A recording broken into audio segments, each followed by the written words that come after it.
So the second hint for how to write a good function is that your function should have a clearly defined purpose and it should do one thing. So this means you've got a function that isn't too long, it just does what it needs to do, and that's clearly defined.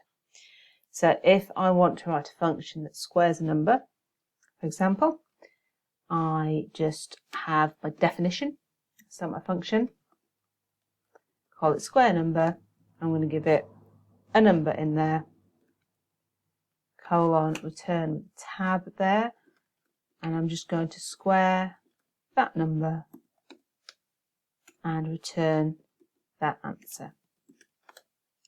Load that in, and then we need to check it, remember.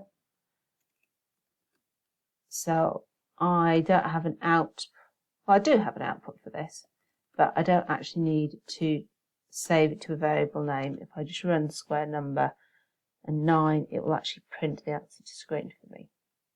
And that's a very concise, clearly defined function with a single purpose that does one job.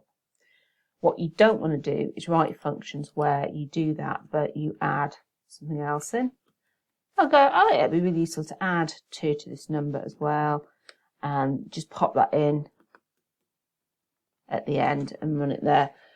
You just added something totally extraneous to this. It's now doing 2 different things, and it's going to be quite confusing.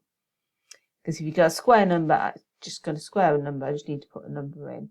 It's going to fail at that point because you haven't said what.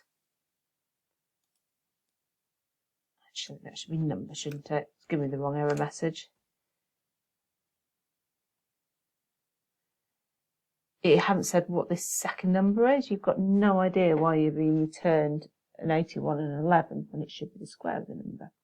So you have a clearly defined purpose and your function only does one job. When you're ready, join me in the next video and we'll have the next tip for how to write a good function.